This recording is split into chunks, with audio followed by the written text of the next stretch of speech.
one question we often get is, if someone is 16 or 17 thinking about working in the outdoors, what can they actually do? Where can they work, or what can they study that would actually be helpful for their future career? Wow. I remember being 16 or 17, just. If you're lucky enough to be in that age group, and it's a difficult time because people have left school maybe at 16 and they'd like to get into the outdoor sector, outdoor industry. One of the difficulties is the outdoors and outdoor organisations almost exclusively, not entirely, but almost exclusively work with 18+ age group as instructors and other people in the industry. And there's some very good reasons for that. Sometimes it's to do with the qualifications and the level you need to be, and age you need to be to have instructor-type qualifications. Sometimes it's because, in fact, many of the employers feel that their customers and the parents of kids who go on outdoor adventure holidays and outdoor education courses actually want to have an adult in charge of them in what might be a risky or relatively risky situation in the outdoors. And you can understand that point of view as well. So if you are 16 or 17 and you're concerned about how I can get into the industry, I would say, don't suddenly say, I can't go into that industry, because in fact, although when you're 16, 2 years sounds a heck of a long time, if it's only 2 years out of a 40 or 50 year working life, then it's not really very much. Use those opportunities in that time to build up your own skills, to build up your own interest. One of the things that I would recommend you do is have a look at going to college if you're not already in the college situation. There are some really good colleges that do really good outdoor courses, such as national diplomas in outdoor education, or outdoor recreation. And those courses give you the background knowledge. No, you're not going to have a job at that point, but you're going to be laying the foundations for the knowledge and the background ideas and theories, which will then help you really progress when you do get to the age at 18, say, when you can start to get involved in the employment side. And the other critical thing is, and I know if you go to any of the employers around here today, like PGL, like JCA, etc., the kind of thing that they want to see in people applying, and this is at any level, is that you are enthusiastic and you are really committed to what you're doing. You're really interested in the outdoors, and you're really interested especially in helping other people get that buzz as well, because that's a critical thing that you would be involved in as an instructor. So it's really about building up your own experience, doing as much outdoor activities work as a volunteer, for example, working with your local club, but showing you've got the interest and experience that yourself. Perhaps going to college in the interim till you're 18 and getting those qualifications that give you that background information, and then when the time's right you can actually get involved, and showing that you've done volunteering stuff like with a local club or Scouts and Guides or Duke of Edinburgh's or whatever, that will show that you're in a sense having a go at it, perhaps not in an employed way, but you're in a sense testing the water and that you've made that commitment. What's a bit of a concern to some of the outdoor employers is when you just rock up and you say, hey, I want to be an outdoor instructor, and they say, well, what have you done? And you say, well, I like the idea of it, and it just comes across that you're not really tuned into it and you haven't made that effort. So they want a little bit of evidence to say this person has got an interest, some sort of track record of thing. I think there's lots of things, if you look at it positively rather than saying, oh my God, I can't do anything for 2 years, I'm not going to bother with the outdoors. Don't say that. Look at that as a positive way to start building up your own capabilities and interests. And to take it a stage further, some people think of entering the outdoors aged 18.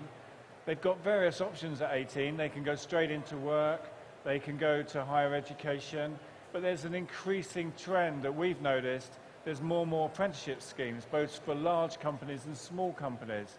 If someone goes to do an apprenticeship at 18 plus, what does it actually mean? What is an apprenticeship? What's actually involved?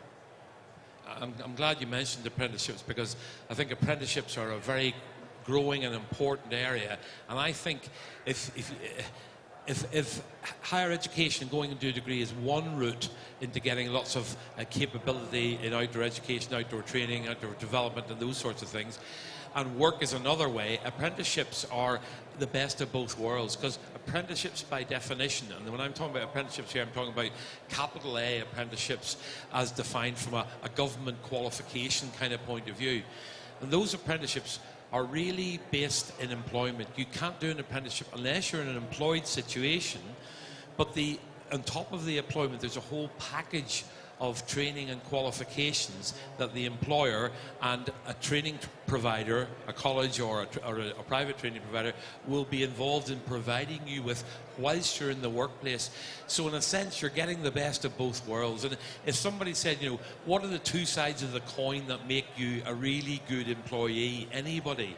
It's one, it's the experience of doing the job, but two, it's the qualifications and training and the bits and pieces that go to make up that overall recipe of a good instructor that you can bring to that.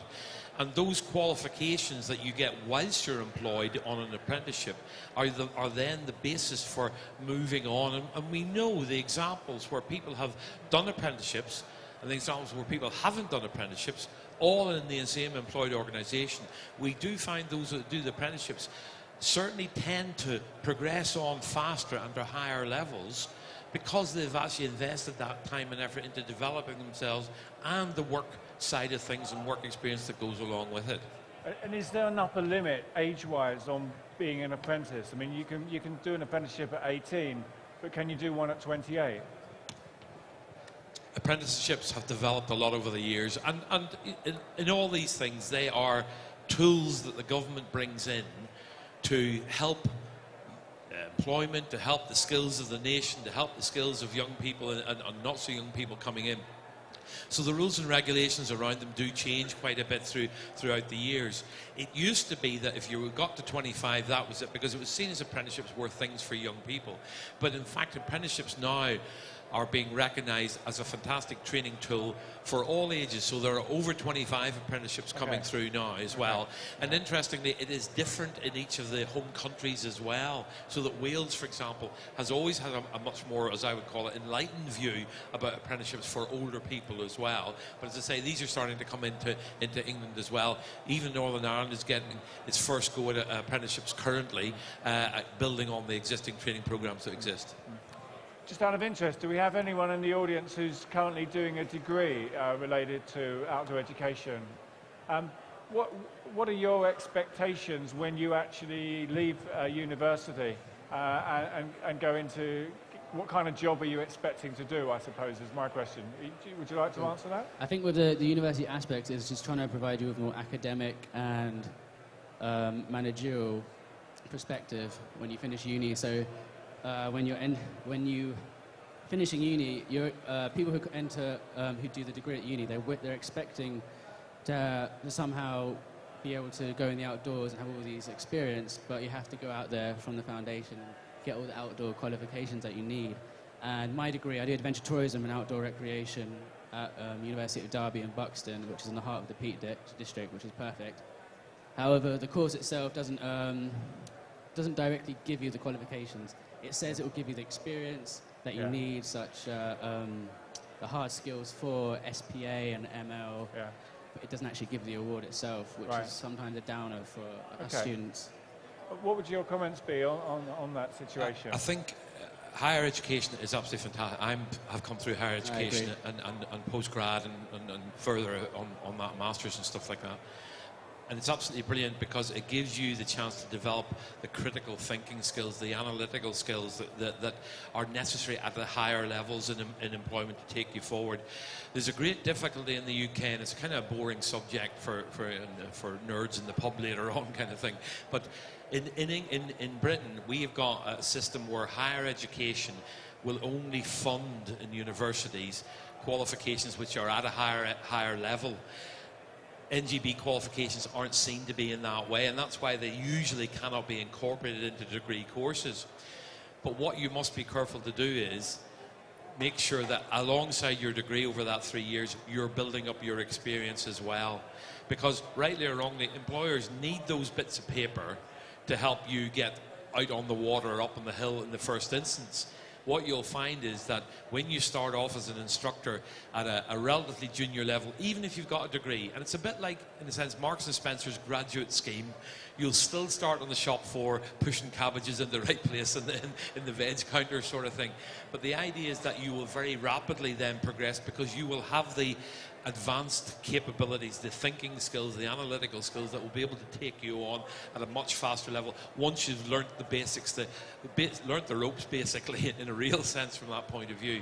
So it's accepting that whilst at university, yes, there's a lot of valuable stuff there, which is your investment for further down the line, but you must also make sure that you're developing the skills and getting the experience, and if possible, some of the qualifications in the general areas of things like water sports, mountain leading, climbing, orienteering, mountain biking, all those sorts of areas that in a sense are the additional bits around the edges. They're the ones the employers are initially interested in, but they'll also be very appreciative, and they'll soon see the capability that you have if you have the chance to develop those higher education outcomes.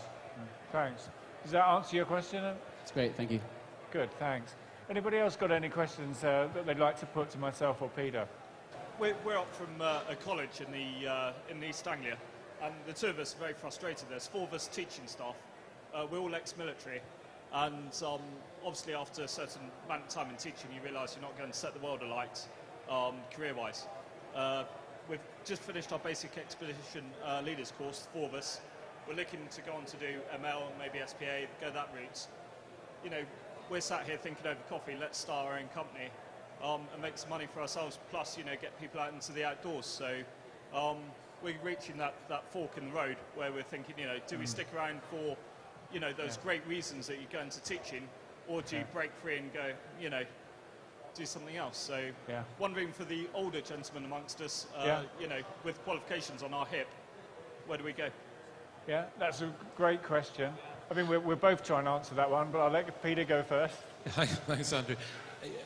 It's very interesting. If you look at where people come into the outdoors, they come in at 18, and the preparation for that is 16, 17, as you know from a college point of view. They come in at a post-HE level, say at 21, 22.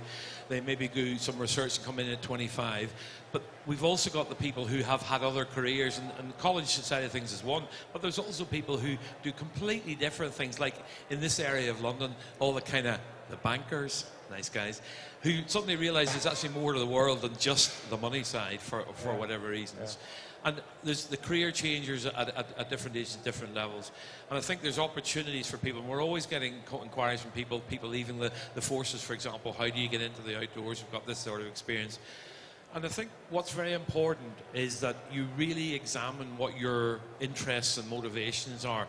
Hannah from Dragoman was talking about the fact that, listen, you might want to travel yourself, but if you're going to get involved in the expeditioning, expeditioning itself is fun, but it's actually understanding that you have an interest and an excitement at introducing others to that and sharing that with them.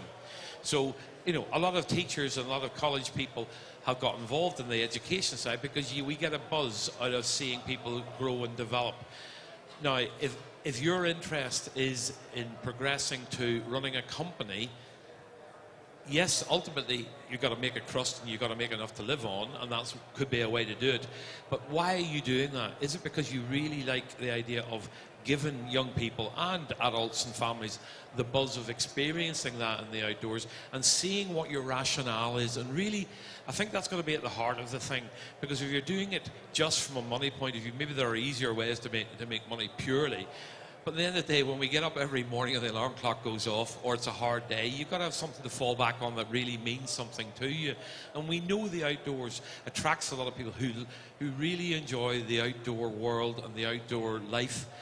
Can you combine that with a job? Can you combine that with developing organisations? Well, you can, because the man that started, for example, PGL, who's now sadly dead, Peter Gordon Lawrence, hence the initials PGL, he loved taking people canoeing down a river. That's what he started doing. His company's now worth 150 million pounds. You know, you can progress it in that way. You don't have to, but there's people who can make their living. But the important thing is, what am I trying to do here? Why do I want to do it? Is there a market there? Can I see there's a market for it? Can you do your research and check out, I can see there are opportunities, maybe with new groups, maybe families haven't been catered for as well as they could have been. We know this is a brilliant time because the people that have an interest in the outdoors is rapidly growing. I'll give you an example from overseas. Friends and colleagues we know in Germany have said in the last 5 years in Germany, 100,000 people have taken up an interest in canoeing. They're not all going to be Olympic champions, but they just enjoy going canoeing. You know, and more people are realizing the outdoors is a brilliant place to be. It's a healthy way to be. We're all interested in the environment and the environmental side of things. We're all interested in being involved in the countryside and the outdoor environment. Therefore, there are more and more people trying to do that. Are there gaps in services that people can actually take on and provide those kind of things? I think it comes back to your motivation. Having that at the core, and you've got, in a sense, your modus operandi, your whole rationale at the heart of the thing. But if you've done the college bit, you've got the technical qualifications, or you're on your way with those, you'll undoubtedly have the communication skills and the thinking skills, then, you know, the world's your oyster from that point of view. Yeah, and all I would add to that, just from my own personal experience, before I was involved with Outdoor Staff, I actually ran my own adventure travel company, which I started from scratch. I also started a water sports centre from scratch and ran that as a small independent centre. And I would recommend it if you're someone that enjoys taking control of your destiny, which often happens in the outdoors, because, you know, the outdoors, you need to be independent, you need to have your own initiative, you need to be a self-starter, which you probably are. All I would say is, be under no illusions that if you're starting a small business, you ain't going to get paid very much. And probably not for the first year, the second year, or the third year. Maybe after the third year, you start to be taking roughly what you could have got working. But if you can work as a freelance instructor or do some part-time work whilst you're getting your business going, that can happen. And that can be the difference between success and failure. Don't give up everything to do your business 100%, particularly in the outdoors. There's a lot of work for freelance instructors if you go looking in the right places. Do that in parallel with your own business, and you may well be successful. And there's a lot of small businesses in the outdoors. But most of the employers in the outdoors don't employ more than 15 people. So, you know, you won't be alone. And a lot of people have done exactly what you want to do and made a success of it. So good luck. Well, thank you very much for attending. I hope you found it useful. And thank you very much, Peter, from SkillsActive.